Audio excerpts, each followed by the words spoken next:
Hello everyone welcome back to solid movie stuff. నేను మీ SRB కంటెంట్లోకి వెళ్ళిపోదాం. అఖండ 2 తాండవన్ ట్రైలర్ అయితే వచ్చేసింది. సో ట్రైలర్లో ఉన్న డీటెయిల్స్ గురించి మాట్లాడుకుందాం. నెంబర్ 1, ఈ సీన్లో మనకు ఆది పిన్శెట్టి గారిని చూపిస్తూ అఖండ పార్ట్ 1 మూవీలోని విలన్ గా చేసిన అయ్యప్ప పి శర్మ గారిని కూడా ఇక్కడ చూపించారు. తనని ఆల్రెడీ మనం 5 months బ్యాక్ వచ్చిన టీజర్ బ్రేక్ డౌన్ లో కూడా మాట్లాడుకున్నాం. సో అయ్యప్ప పి శర్మ గారు ఇక్కడ ఆది పిన్శెట్టి గారి శిష్యుడిగా ఈ పార్ట్ 2 లో కనిపిస్తారు. సో ఇదంతా ఫ్లాష్ బ్యాక్ లో జరిగిన స్టోరీ, అంటే అఖండ 2 ప్రజెంట్ స్టోరీ కాదు. దాంట్లో అయ్యప్ప గారిని అఖండ చంపేస్తాడు. సో ఇది ఫ్లాష్ బ్యాక్. సో 8 కంటాలు తెగాలి, రక్తం చిందాలి అనేది అక్కడున్న చిన్న చిన్న పిల్లల గురించి మెయిన్ విలన్ అయిన ఆది గారు చెప్తూ ఉంటారు.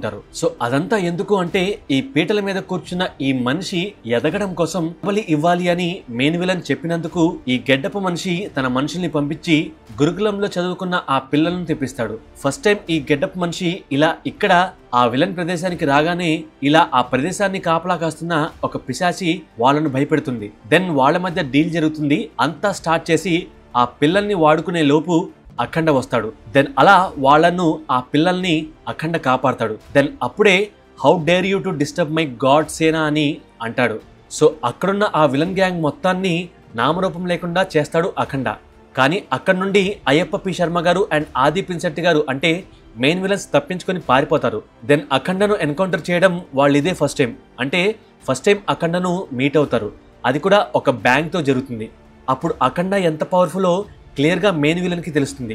సో అప్పటి వరకు నార్మల్ గా ఉన్న మెయిన్ విలన్ కఠోర దీక్షతో ఇంకా తాంత్రిక విద్యలు నేర్చుకొని ఇంకా క్రూరుడిగా మారతాడు. నెంబర్ 2 అండ్ సెకండ్ టైం వచ్చేసి ఇక్కడ హిమాలయాల్లో కలుస్తాడు. అంటే అఖండ చేతిలో మెయిన్ విలన్ మిస్ అవుతాడు. ట్రైలర్ ప్రకారం అఖండ మూవీలో మురళీకృష్ణ కూతుర్ని ఎప్పుడు కావాలంటే అప్పుడు వస్తాను అని ఒక మాట పార్ట్ 1 లో అఖండ ఇస్తాడు. దెన్ తనను వెతుక్కుంటూ బజరంగి భాయిజాన్ ఫేమ్ ఆ పిల్ల తనే మురళీకృష్ణ కూతురు. ఇలా తను అఖండ కోసం హిమాలయాల్లోకి వస్తే దెన్ అక్కడున్న ఒక గ్యాంగ్ మేబీ వెంటపడొచ్చు. దెన్ ఇక్కడ ఈ గుహల్లో ఆ మహాదేవుని ఎదురుగా అష్టలింగాల మధ్య అఖండ ఇలా ఒంటికాలి మీద నిలబడి ధ్యానం చేస్తూ ఉంటాడు. సో చీకటిగా ఉన్న ఆ గుహలో ఒక పవర్ సోర్స్ తన కపాలం మీద నుండి కిందకు ట్రాన్స్ఫర్ అవుతున్నట్లుగా మనకు చూపిస్తున్నారు. అంటే అఖండ ఆ త్రిశూలం తిప్పినా ఆర్ అఖండ పార్ట్ 1 లో ఎద్దుల బండి చక్రం తిప్పినా వేరే దేశాలకు వెళ్లి యుద్ధం చేసినప్పుడు బుల్లెట్స్ కాల్చినా తనకు తగలకపోవడానికి కారణం ఈ పవర్ తనలో ఉండడం అని క్లియర్ గా చూపిస్తారు. సో అలా ఈ పిల్లను రక్షించడానికి వచ్చి ఆ వెంట పడిన వాళ్ళందరినీ ఈవెన్ గన్స్ ఉన్నా సరే వాళ్ళని చంపేస్తాడు అఖండ. మెషిన్ గన్స్ ఉన్నా తను ఎలా వాళ్ళని ఎదుర్కొన్నాడు అంటే ఈ అష్ట దిగ్బంధ చక్రం, దాన్ని ఏమంటారో తెలియదు గానీ విష్ణు చక్రం లాగా ఉంది. ఈ చక్రమే తనకు రక్షగా ఉంటుంది. సో దాన్ని ఒక మెషిన్ లాగా యాక్టివేట్ చేసి దెన్ అప్పుడు వాళ్ళను ఒక్కొక్కరిగా చంపేసి ఉండొచ్చు. దెన్ అక్కడే మనకు త్రిశూలం తిరిగే షాట్ వస్తుంది. సో అక్కడున్న మ్యాక్స్ అందరినీ చంపేసి ఆ పిల్లను తీసుకొని అఖండ వెళ్ళిపోతాడు.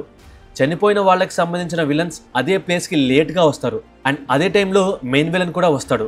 సో ఆ మెయిన్ విలన్ వచ్చి రాగానే ఈ మారణకాండ చేసింది అఖండ అని పసిగట్టి ఘోరంగా అరుస్తూ కోపంతో రగిలిపోతున్నప్పుడు అక్కడ గన్స్ పట్టుకున్న వాళ్ళు మెయిన్ విలనే వీళ్ళను చంపేశాడని ఆ మెయిన్ విలన్ మీద తుపాకులు గురిపెట్టి కాల్చగానే ఆ తూటాలు మెయిన్ విలన్ ని ఏమీ చేయలేవు. దెన్ ఆ మెయిన్ విలన్ ఆ ఉన్న నలుగురి మీద తన నోట్లో నుండి వచ్చిన యాసిడ్ ని వాళ్ళ మొహం మీద వస్తాడు. దెన్ వాళ్ళు అక్కడికక్కడే చనిపోతారు. అంటే లాజికల్ గా ఆ మెయిన్ విలన్ తన కడుపులో ఉన్న పవర్ఫుల్ HCl యాసిడ్ ని బయటికి తీసుకొచ్చి వాళ్ళ మీద ఊసుండొచ్చు. సో తన బాడీని తన కంట్రోల్ చేసుకునే కెపాసిటీ పొందిన తర్వాత మాత్రమే ఈ మెయిన్ విలన్ తను చేసిన దీక్షను వదిలి బయట ప్రపంచాన్ని చూస్తాడు. ఎందుకంటే ఫస్ట్ డీటెయిల్లో చెప్పిన విధంగా అఖండ ఫ్లాష్ బ్యాక్ లో మెయిన్ విలన్ ని అఖండ 1 లోని విలన్ ని కుక్కని కొట్టినట్టు కొట్టి పంపించేస్తాడు. కాదు పారిపోయి వస్తారు. ఈవెన్ ఆ మెయిన్ విలన్ కి స్పీడ్ గా వెళ్లే పవర్ ఉన్నప్పటికీ అది అఖండ ముందు పనికిరాదు. సో అలా సెకండ్ టైం మెయిన్ విలన్ అఖండ చేసిన విధ్వంసాన్ని చూస్తాడు. కానీ అప్పటికే అఖండ అది చేసి వెళ్ళిపోతాడు. నెంబర్ 3 అండ్ ఇక third time the final time అవ్వచ్చు.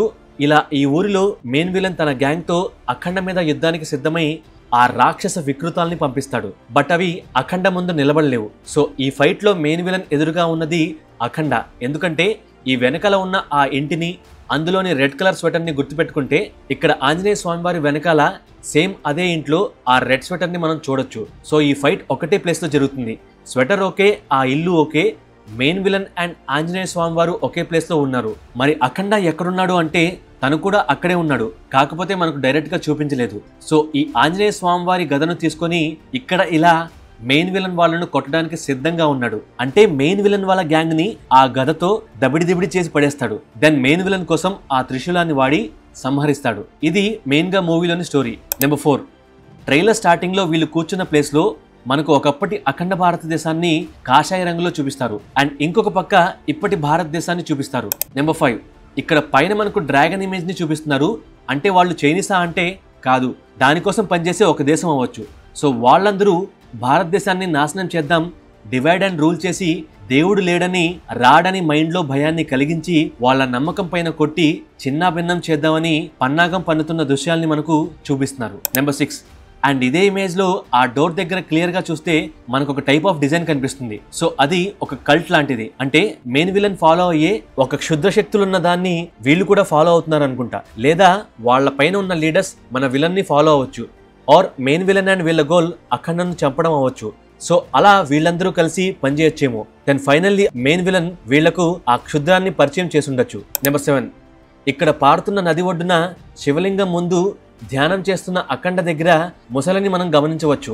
సో అప్పుడది ఈయంతో నాకెందుకురా గోల, చూశాడంటే కంటి చూపు గుచ్చుకొని సస్తాను, ఎందుకొచ్చిన గోలా అని ఇక్కడ బయట వద్దులే అని అదేదో పాడుబడ్డ ఇంటిలాగా ఉంది, అక్కడికి ఎవరూ రారని లోపల ఆ ఇంట్లోకి వెళ్ళి దాక్కుంటే అక్కడికి చిన్న రాజాసాబ్ వచ్చి పైకి ఎత్తి మరీ విసిరి నన్ను ఆడేసుకుంటున్నాడు అని తను బాధపడి చివరకు వెళ్ళిపోయింది. ఇదంతా కాదు, ఒక మడుగులో దాక్కుందామని అక్కడ దాక్కుంటే ఏనెవడో నేనొక్కడిని ఉన్నానని చూడకుండా తొక్కుకుంటూ వెళ్ళిపోతున్నాడని ఏడుస్తుంది. కానీ చికెన్ ముక్క వేశాడని కొద్దిగా హ్యాపీ ఫీల్ అయింది. So it's a CU crocodile universe. Number 8, ఈ సీన్ లో అఖండ ఊరికే ఇక్కడికి వచ్చేసి నా పవర్స్ వస్తావా అని వీళ్ళతో ఫైట్ చేయడం లేదు. ప్రతిదానికి ఒక లాజిక్ ఉంటుంది. సనాతన ధర్మానికి హాని కలిగించాలి, దేవుడు లేడు అనే నమ్మకాల్ని జనాల్లో రావాలని, కష్టమైన సమయాల్లో దేవుడు రాడు అని చెప్పడం కోసం కొంతమంది ఈ ఆర్మీ వాళ్ళు మన దేశంలో చొరబడి, అంటే ఇక్కడ కాలుస్తున్న వాళ్ళు ఆ దేశపు కమాండర్ ఇన్ చీఫ్ ఆదేశాల మేరకు, మేబీ అది కుంభమేళా అవ్వచ్చు ఆర్ సమదర్ గుడవచ్చు, ఒక కోలాహలంగా జరుగుతున్న వేడుక ప్రదేశంలో ఇలా ఆర్మీ వాళ్ళు వచ్చి స్నైపర్ గన్స్ ని యూజ్ చేసి పిల్లలు అని చూడకుండా నార్మల్ సివిలియన్స్ మీద అటాక్ చేసి చంపేస్తారు. దెన్ అప్పుడు ఆ ప్లేస్ దగ్గరలో ఉన్న అఖండ ఆ ఆర్మీ ఆఫీసర్స్ ని అతి దారుణంగా చంపేస్తాడు. అలా చంపేసి ఆ శవాలను అక్కడే వదిలేసి వెళ్ళిపోతాడు. దెన్ ఆ ప్రదేశానికి వచ్చిన ఆర్మీ చీఫ్ కి సివిలియన్స్ రక్తం కాదు, వాళ్ళ సోల్జర్స్ రక్తం కనిపిస్తుంది. అదే ఈ సీన్ లో రక్తంలో అడుగు పెడతాడు కమాండర్, బట్ అది తన సోల్జర్స్ రక్తమే. దెన్ వాళ్ళను అక్కడి నుండి ఇలా ఆర్మీ బస్ కి తీసుకొచ్చి అక్కడ పడుకోబెట్టగానే తను వచ్చి వాళ్ళను చూసి లోపలికి వెళ్తున్న దృశ్యాలు ఇవి. సో లోపల బేస్ లో నుండి అండర్ గ్రౌండ్ లోకి వెళ్తే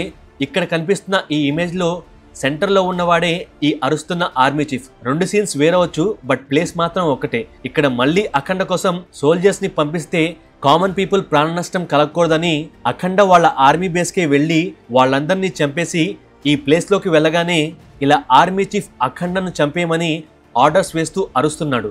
సో తను ట్రైలర్ లో ఫస్ట్ చూపించిన సేమ్ ప్లేస్ లో ఉన్నాడు. దెన్ అలా లోపలికి వెళ్లి అఖండ ఆ ఆర్మీ చీఫ్ ని చంపేస్తాడు. సో ప్రీవియస్ పాయింట్ లో చెప్పినట్లుగా ఆ చక్రాన్ని యాక్టివేట్ చేసి ఆ ఆర్మీ బేస్ కి అఖండ వెళ్తాడు. అందుకనే వీళ్ళు కాల్చిన అఖండకి ఏమీ కాదు. నెంబర్ 9, సో సేమ్ అలాంటి స్కిల్ తోనే విలన్ కూడా ఉంటాడు. సో ఆ విలన్ ని అఖండ ఎలా చంపుతాడు అనేది ఒక ఇంట్రెస్టింగ్ క్వశ్చన్. అండ్ ఇక మిగతాదంతా మురళీకృష్ణ హిందూపూర్ ఎమ్మెల్యే కథ ఉంటుంది. సంయుక్త మీనన్ గారు ఆ ఎమ్మెల్యేకి సెక్రటరీ అవ్వచ్చు, ఆర్ IAS ఆఫీసర్ అవ్వచ్చు, ఆర్ CBI ఆఫీసర్ అవ్వచ్చు. సో ఓవరాల్ గా ఇప్పటి వరకు నేను అబ్జర్వ్ చేసిన డీటెయిల్స్ ఇవి. ఏ మాట కామాట తమన్ గారు BGM ఎరక్కొట్టారు. థియేటర్స్ లో అదే BGM తో మూవీ చూసినప్పుడు ఒక ఊపుతో ఊగిపోతాం. ఇంకా స్టోరీలో మైనస్ అనిపించింది ఎమోషన్స్. నాకైతే వర్కౌట్ అవ్వలేదు. ట్రైలర్ కాబట్టి ఫుల్ పిక్చర్ తెలియదు, మూవీలో వర్కౌట్ అయితే బాగుంటుంది. అండ్ VFX అదంతా మూవీ బడ్జెట్ ని బట్టి వీళ్ళు ఎంత పెట్టారో దాన్ని బట్టే ఉంటుంది. So neglected. అండ్ ఇక బాలకృష్ణ గారి లుక్స్ అయితే అన్ని చోట్ల వర్కౌట్ అవ్వలేదు. అఖండ ఓల్డ్ అయ్యాడు, అలాగే న్యాచురల్ గా ఉంటాడని చూపిస్తే ఓకే గుడ్. అంటే అఘోరా కాబట్టి అలాగే ఉంటాడనే పాయింట్ ని రేస్ చేస్తే సింగిల్ ప్రాబ్లం కూడా ఉండదు. అండ్ అలాగే మురళీకృష్ణ గెటప్ అయితే చాలా బాగా సెట్ అయింది. అండ్ ఏదైనా సరే ఈసారి కూడా అఖండ లాగా అఖండ 2 తాండవం కూడా నెక్స్ట్ లెవెల్లో పార్ట్ 1 కి మించిన కిక్ ఇస్తుంది అని ఎక్స్పెక్టింగ్. అండ్ అలాగే జాజికాయ సాంగ్ అండ్ అఖండ తాండవం సాంగ్స్ థియేటర్ లో చూసినప్పుడు మైండ్ బ్లాక్ అయిపోతాయి. సో ఆ సౌండింగ్ ఆ రేంజ్ లో ఉండబోతుంది. ఎస్పెషల్లీ తాండవం సాంగ్ పీక్స్ లో హైనిస్తుంది. అండ్ మీకు ట్రైలర్ ఎలా అనిపించింది, మన డీటెయిల్స్ ఎలా ఉన్నాయో కామెంట్ చేయండి. నచ్చితే ఫస్ట్ లైక్ కొట్టి దెన్ సబ్స్క్రైబ్ చేయండి. మీ సబ్స్క్రిప్షన్ ఇప్పుడు నాకు చాలా చాలా అవసరం. Thank you, love you all.